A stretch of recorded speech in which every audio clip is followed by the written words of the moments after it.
Hey folks, today I'm making a question and answer video where I answer some questions from the audience. Now, in each video, I want to answer one question.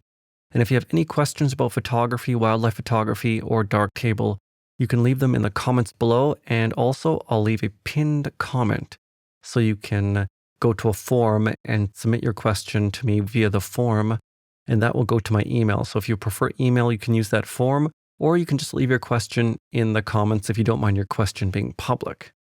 So today I have a very interesting question. I love this question, by the way. Let's look at it. Hi, Jason. My biggest dilemma is not a technical one, but a workflow psychological one. A few pictures are clearly keepers. Another few are clearly disposable. Many are in the gray area. How difficult it is to decide erasing photos on that gray area. I think I tend to keep too many. How do you decide? I struggle with that myself, and I've really tried to develop some stuff that works for me over the years, and I still have problems with deleting photos, but I did come up with 8 ideas related to this topic. And the first one is that deleting photos is indeed a very good idea, because if you give yourself the goal of deleting photos, you really make yourself choose between good and bad. And this process really helps you sort of refine your own skills at deciding what is aesthetically pleasing, and it helps you develop your own style. And to that end, I really advocate being ruthless with your photos because, at least in my experience, I've never gone back to a photo that I thought, yeah, it's a gray area, but actually I kind of like it.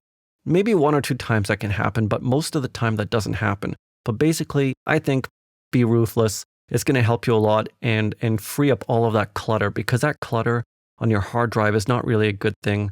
It's really going to sort of distract you from making really great photos. Idea number 3, take time to do it. Take time to delete.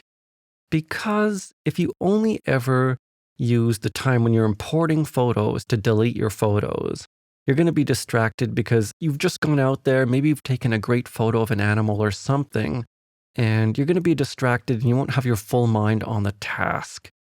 So it is a good idea when you import your photos to filter them, maybe get rid of the obvious rejects right away. But when it comes down to some types of photos, let's say you want to use a little bit of a lower shutter speed. Well, in that case, you might take 20 photos. And it will be hard to decide with a very quick glance which ones are good, because maybe 5 or 6 are really good, and you have to look at them very carefully to see the mistakes in one or the other. So in that case, you might not want to delete all of them right away. So what I like to do is, in addition to the initial filtering, when I import my photos, I like to take a little bit of time every week to go over maybe the past week or the past month, or maybe even the past year, and see if I've missed any that I should have deleted and clean up a little bit of that clutter. Let's say you get a photo that looks kind of nice of a bird that you like. Maybe it's an owl or something, and it looks good, and you don't want to delete it because you haven't gotten a picture of an owl in a while. Well, maybe in 6 months, you'll get 5 or 6 excellent pictures of that same species. So maybe there's not much reason to keep that initial photo anymore anyway. So giving yourself time to go back and look at those photos again with fresh eyes will help you in that process and give you a dedicated time just for cleaning things up and making sure your photo collection is neat, so that you're not continually expanding your collection with a bunch of clutter. And clutter is really not a good thing. It's hard to get rid of stuff. I know it's hard to get rid of stuff because I've moved countries, 4 times already, and it's hard getting rid of physical possessions. And it's hard getting rid of photos too. So in the end, it's very worth it to do so, because it removes a lot of clutter from your life. If you have clutter, you have to take care of that clutter. Even if it's virtual clutter, you have to get bigger hard drives. You have to think about how to sync all of that massive amounts of data. It's a good idea to get rid of that stuff. Another good thing you can do is give yourself a goal. I actually just made a video about this, the 1 terabyte challenge, to fit all of my photos taken in the next 10 years into 1 terabyte. So I don't know how many photos fit into 1 terabyte. It's hard to say because RAW files different size with different cameras too. But on average, the worst case scenario is a RAW file is about 50 megabytes. I'd say that's probably a high estimate for the average.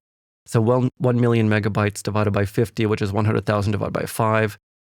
which is 100 divided by 5, which is 20 times 1,000, so 20,000 photos. And 20,000 photos, I'm not going to take 20,000 outstanding, awesome photos in the next 10 years. I might take 2,000, that would be cool, but 20,000, probably not. So give yourself a goal of a space limitation.